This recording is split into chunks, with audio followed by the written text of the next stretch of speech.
अस्सलामुअलैकुम, welcome back to साइबरमैक्स academy. जैसा कि साइबरमैक्स आप लोग जानते हैं कि साइबरमैक्स एकेडमी यूट्यूब चैनल पर अमेजिंग कंप्यूटर कोर्सेज वगैरह अपलोड होते रहते हैं, जैसा कि C++, वेब डेवलपमेंट हो गई, fundamentals of programming, fundamentals of software engineering और कंप्यूटर के रिलेटेड बहुत अमेजिंग कोर्स वगैरह अपलोड होते रहते हैं। तो आज मैं फिर से एक और न्यू कोर्स स्टार्ट करने जा रहा हूं इस यूट्यूब चैनल पर, और आज है उसका लेक्चर नंबर 1। और थंबनेल देखकर आपको अंदाजा हो ही चुका होगा ये कोर्स किस बारे में है। तो जी हाँ, ये C++ data structures and algorithm के बारे में, ठीक है। डाटा स्ट्रक्चर्स एंड एल्गोरिदम क्या चीज है, क्यों है, आज हम इसका इंट्रोडक्शन वगैरह लेंगे। और ये हर लैंग्वेज में ये कोर्स वगैरह पढ़ा जा सकता है, लेकिन हम C++ लैंग्वेज में पढ़ेंगे। अगर आपने इसके अंदर ही आपने समझ लिया इसके कॉन्सेप्ट, तो बाकी लैंग्वेज में स्विच करना आपके लिए आसान हो जाएगा। वहां पर भी डाटा स्ट्रक्चर्स एंड एल्गोरिदम्स वगैरह आप बना सकते हैं। ओके, तो हम अब स्लाइड्स पर चलेंगे। आपको थोड़ा सा बता देता हूं इसका रोड मैप वगैरह के। स्टार्टिंग पर ये इंट्रोडक्शन लेक्चर होने वाला है। इसके बाद C++ के कुछ बेसिक कॉन्सेप्ट्स हैं, जैसा कि एरेज, पॉइंटर्स, ये दो इंपॉर्टेंट हैं जो कि हम आगे यूज करने वाले हैं, ठीक है। तो स्टार्टिंग के एक दो लेक्चर्स इन पे होने वाले हैं, फिर प्रॉपर्ली पूरी जो डाटा स्ट्रक्चर्स एंड एल्गोरिदम्स के प्रॉपर कॉन्सेप्ट्स हैं हम उन पर लेक्चर्स लेके आएंगे, ठीक है। तो आपने सीक्वेंस के साथ तमाम लेक्चर्स को फॉलो करते जाना है। एक भी लेक्चर स्किप करेंगे तो नेक्स्ट टॉपिक समझ नहीं आएगा। क्यों? क्योंकि तमाम चेन लेक्चर्स हैं, एक दूसरे के साथ चेन की तरह लिंक है। तो without wasting our time let's start. तो मूव करते हैं हम अपनी स्लाइड्स की तरफ। तो आ चुके हैं हम अपनी स्लाइड्स पर, तो स्टार्ट करते हैं हम। आज है हमारा lecture number 1, data structures and algorithm का। ओके, सबसे पहले तो देखते हैं कि व्हाट इज डाटा। आखिर डाटा कहते किसे हैं, ये हमें पहले भी पता है। हमने डेटाबेस वाली प्लेलिस्ट में भी हमने इसमें कवर किया था। डेटाबेस वाला लेक्चर याद है ना, हमने लास्ट टाइम वही कोर्स कंप्लीट किया था। तो आज हम ये स्टार्ट करते हैं। डाटा हम फिर से रिवाइज कर लेते हैं। डाटा किसे कहते हैं कि data is a collection of information gathered by observation, measurement और रिसर्च और एनालिसिस, ठीक है। या facts are figure gathered by your environment, ठीक है। ये कह सकते हैं कि हम जो भी फैक्ट्स एंड फिगर हासिल करते हैं किसी भी चीज के बारे में, हम उसको डाटा करते हैं। इसको हम रिप्रेजेंट करने के लिए चार्ट्स यूज करते हैं, टेबल्स यूज करते हैं और ग्राफ यूज करते हैं, ठीक है। अब इसकी एक एग्जांपल देख लेते हैं। यहां पर आप देख सकते हैं एक टेबल दिया हुआ है, जहां पर क्या है कि वेदर फोरकास्ट की डिटेल दी हुई है। यहां पर ऊपर आपको सिटीज नजर आ रहे हैं, यहां पर आपको ऊपर यहां पर सिटीज नजर आ रहे हैं, यहां पर सिटीज नजर आ रहे हैं साइड पर रोज में, और कॉलम्स में आपको उसका टेम्परेचर वगैरह नजर आ रहा है। तो हम इजीली इसको देख पा रहे हैं। डाटा एक ऑर्गेनाइज्ड फॉर्म में हमारे पास पड़ा हुआ है कि मुंबई का जो टेम्परेचर है वो यहाँ पर 25 है, और इस वक्त मैक्सिमम टेम्परेचर इसका 40 है, और बारिश यहाँ पर 22% हुई है, ठीक है।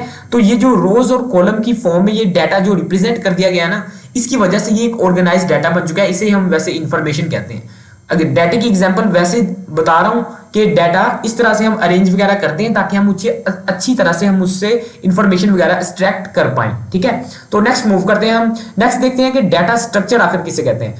Data structure is a particular way of storing and organized data in computer so that it can be used efficiently, ठीक है। डाटा स्ट्रक्चर क्या है कि ये एक तरीका है कंप्यूटर में डाटा को स्टोर और ऑर्गेनाइज्ड करने का। क्यों? ताकि हम उसे एफिशिएंटली यूज कर सकें, ठीक है। तो ये एक तरीका है स्टोर करने का।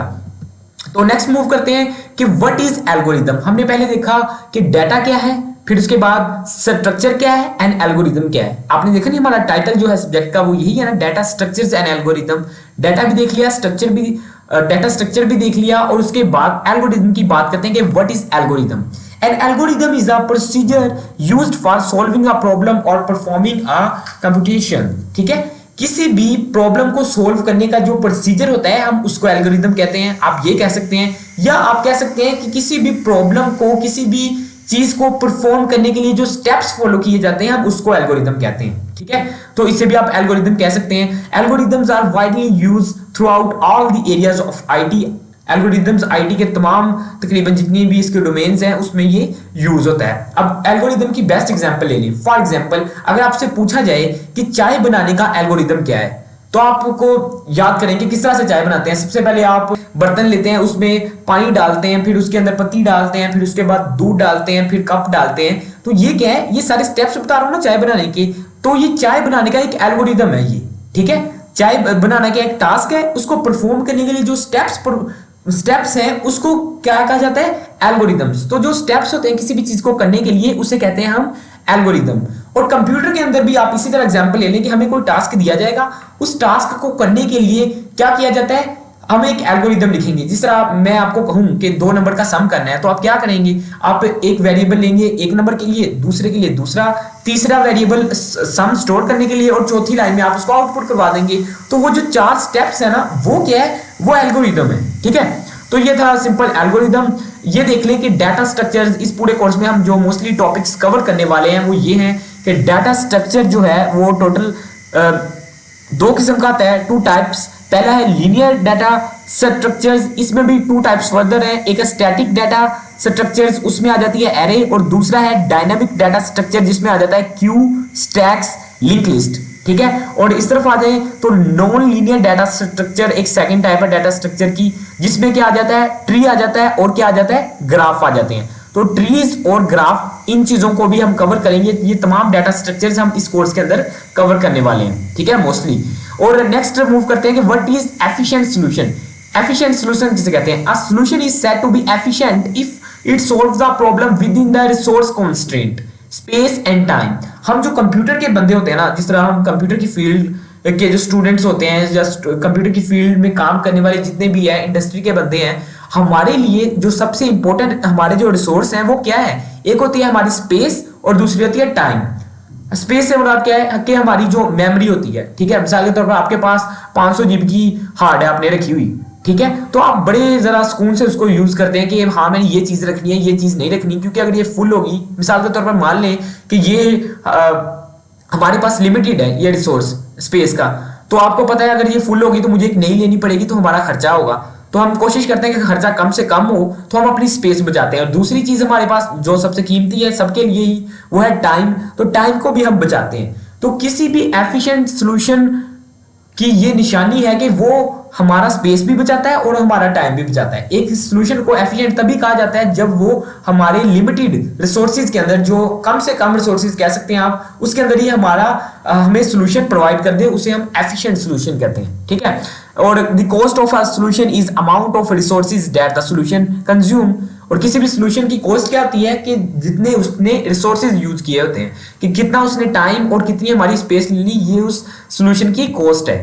ठीक है, नेक्स्ट मूव करते हैं कि ऑर्गेनाइजिंग डाटा। इससे क्या मुराद है? An organization for a collection of record that can be searched, processed in any order और मॉडिफाइड। ठीक है, अब ऑर्गेनाइज्ड डाटा का क्या मतलब है कि किसी भी ऑर्गेनाइज्ड डाटा का मतलब ये होता है कि हम इजीली हम उसको सर्च कर सकते हैं, प्रोसेस कर सकते हैं और मॉडिफाई कर सकते हैं। ठीक है, और क्या है, the choice of data structures and algorithm can be make the difference between a program running in few seconds और मेनी डेज।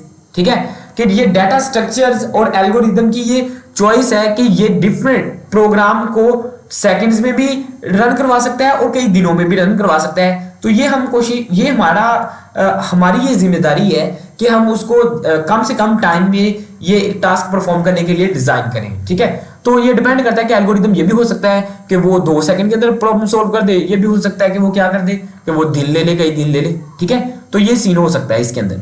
नेक्स्ट मूव करते हैं, वो है सिलेक्टिंग अ डाटा स्ट्रक्चर, कि आप डाटा स्ट्रक्चर को सिलेक्ट किस तरह से करेंगे। ठीक है, आप मिसाल के तौर पर आपके पास प्रॉब्लम्स आ गई, अब कई किस्म के डाटा स्ट्रक्चर हैं, जैसे कि आपने देखा एरेज, क्यूज हो गई, ट्रीज हो गए, ये हम नेक्स्ट में डिटेल में पढ़ने वाले हैं। तो फिलहाल इनके नेम से ही अंदाजा लगा लें कि इतने किस्म के ये डाटा स्ट्रक्चर्स हैं। तो ये सिलेक्ट किस तरह से किए जाते हैं? सबसे पहला स्टेप क्या है सिलेक्ट करने का, कि analyze the problem to determine the resource constraint a solution must meet. ठीक है, हम प्रॉब्लम को एनालाइज करते हैं इस तरह से कि क्या वो हमारी जो रिसोर्स हैं क्या वो उसको मीट कर भी रहेगा नहीं, उसके सॉल्यूशन वगैरह। ठीक है, क्या हम उसको कर भी पाएंगे या नहीं, ये देखना होता है। उसके बाद determine the basic operation that must be supported, कि जो बेसिक ऑपरेशन है क्या वो ये सपोर्ट कर रहा है ये डाटा स्ट्रक्चर। ठीक है, और quantify the resource constraint for each operation, और किसी भी ऑपरेशन के लिए क्या वो क्वांटिफाइड रिसोर्स कंस्ट्रेंट है। ठीक है, और उसके बाद है select the data structure the best meet these requirement, और इन रिक्वायरमेंट्स को मद्देनजर रखते हुए जो बेस्ट डाटा स्ट्रक्चर होगा हम उसको सिलेक्ट कर लेते हैं। ओके, तो मूव करते हैं अब हम next, some questions to think about data structures, के कुछ सवालात जो हमारे ज़हन में आना चाहिए जब हम डाटा स्ट्रक्चर्स को पढ़ते हैं, कि are all data structure inserted into data structure. All data के क्या तमाम डाटा स्ट्रक्चर में इंसर्ट किया जाता है एट द बिगिनिंग? क्या डाटा को डिलीट किया जा सकता है? और all data processed in some well defined order is a random. क्या हम एक वेल डिफाइंड ऑर्डर के अंदर डाटे को रखते हैं या रैंडम एक्सेस अलाउ करते हैं? तो ये चीजें, ठीक है। अब हम देखते हैं कि वही चीज कि डाटा स्ट्रक्चर्स हम कौन कौन से पाले। बेसिक जो है वो है एरेज एंड लिंक लिस्ट, पहले हम इनको कवर करेंगे और उसके बाद डिराइव डाटा स्ट्रक्चर जिनमें stacks, queues, trees, graphs, heaps वगैरह चीजें आती हैं, हम उनको कवर करने की कोशिश करेंगे। ओके, डाटा स्ट्रक्चर फिलोसफी देख लेते हैं। ये क्या है कि each data structure has cost and benefit. ये बात तो है कि हर डाटा स्ट्रक्चर की एक कीमत होती है और उसके कुछ फायदे भी होते हैं। Really is one data structure better than other in all situation, ठीक है। ये क्या होता है, ये रियली ये चीज पॉसिबल है कि एक ही डाटा स्ट्रक्चर दूसरे से बेहतर हो तमाम सिचुएशंस के अंदर, क्योंकि जरूरी नहीं है, हो सकता है एक सिचुएशन के अंदर एक डाटा स्ट्रक्चर बेहतर परफॉर्म कर रहा है, दूसरे के अंदर वो जरा कम परफॉर्म कर रहा हो, उससे अच्छा दूसरे वाला कर रहा हो, और दूसरे वाला पहले वाली सिचुएशन में जरा कम परफॉर्म कर रहा हो। तो इस तरह से सिचुएशन के लिहाज से इनकी जो कॉस्ट और बेनिफिट है वो चेंज होते रहते हैं। और डाटा स्ट्रक्चर क्या रिक्वायर करता है? Space for each data item it store, वो स्पेस रिक्वायर करेगा, ठीक है। अब वो चीज कहां से स्पेस आती है, कहां पर डाटा स्टोर होता है, ये पहले अभी समझ लें कि रैम जो होती है ना, हम उसके अंदर ही डाटा स्टोर करवाना पड़ता है हमारे अंदर, ठीक है। हमेशा मिसाल के तौर पर आपने कंप्यूटर पे कोई चीज डिस्प्ले करवानी है तो वो चीज क्या होती है, रैम के अंदर लोड होती है ना, जब आप चीज को यूज कर रहे हैं। फॉर एग्जाम्पल ये जो पीपीटी चल रही है, ठीक है, इस वक्त इस पर मैं काम कर रहा हूं तो ये फिलहाल रैम के अंदर लोड हुई है हार्ड से। जितनी देर यूज करना है ना, वो क्या है, वो रैम के अंदर ही यूज होती है, तो हम डाटा रैम के अंदर स्टोर वगैरह करवाते हैं। और इसी में सारा हम यही गेम खेलने वाले हैं सारी, कि डाटा किस तरह से रैम के अंदर स्टोर करवाएं कि वो इजीली है कंप्यूटर उसको यूज कर पाए, तेजी से यूज कर पाए, ठीक है। तो ये हम डिटेल से आगे डिस्कस करेंगे। Time to perform each basic operation, के डाटा स्ट्रक्चर जो है वो कितना टाइम ले रहा है एक बेसिक ऑपरेशन को परफॉर्म करने के लिए, और परफॉर्मिंग प्रोग्रामिंग एफर्ट, और प्रोग्रामिंग एफर्ट्स कितनी ले रहा है, ठीक है। तो आज का लेक्चर हमारा यही तक था। हमने इंट्रोडक्शन लिया, कुछ डाटा स्ट्रक्चर्स के बारे में पढ़ा, और आपको मैंने बताया कि कौन कौन सी चीजें हम पढ़ने वाले हैं, कुछ रोड मैप्स बताए। और इससे भी पहले आपको सबसे इंपॉर्टेंट बात बता दूं, C++ का कोर्स याद है आपको? इससे कुछ कोर्सेज पहले मैंने आपको पढ़ाया था, C++ फंडामेंटल ऑफ प्रोग्रामिंग, ठीक है। तो आपने क्या करना है कि उसका लिंक भी डिस्क्रिप्शन में मिल जाएगा, आपने उस कोर्स को एक बार पूरा रिवाइज कर लेना है, ताकि आपको C++ के बेसिक कॉन्सेप्ट्स एक बार रिवाइज हो जाएं, ताकि जब मैं इसमें उन कॉन्सेप्ट्स की बात करूं तो इजीली उसके साथ कनेक्ट हो सके, ठीक है। वरना वो प्रॉब्लम होगी, आपको वो चीजें आनी चाहिए। तो वो कोर्स करने के बाद ये सब्जेक्ट पढ़ाया जाता है, तो कोशिश करें वो कोर्स एक बार पढ़ लें। प्लेलिस्ट अवेलेबल है, लिंक डिस्क्रिप्शन में मिल जाएगा, ठीक है। और कोई क्वेश्चन हो आज के लेक्चर के बारे में तो आप कमेंट सेक्शन में पूछ सकते हैं। ओके, तो हमारे जो दोनों चैनल हैं, एक तो साइबरमैक्स एकेडमी जिस पर आप इस वक्त अवेलेबल हैं, और दूसरा चैनल है साइबरमैक्स न्यूज जिस पर पाकिस्तान की तरफ से आने वाली तमाम एजुकेशन न्यूज वगैरह अपलोड की जाती हैं। तो दोनों चैनल को आपने अच्छी तरह से सब्सक्राइब कर लेना है, ताकि आप इंफॉर्मेटिव नॉलेज वगैरह हासिल करते रहें। तो मैं मिलता हूं आपको एक नए लेक्चर में, तब तक के लिए इकबाल के शहीनों, अल्लाह हाफिज।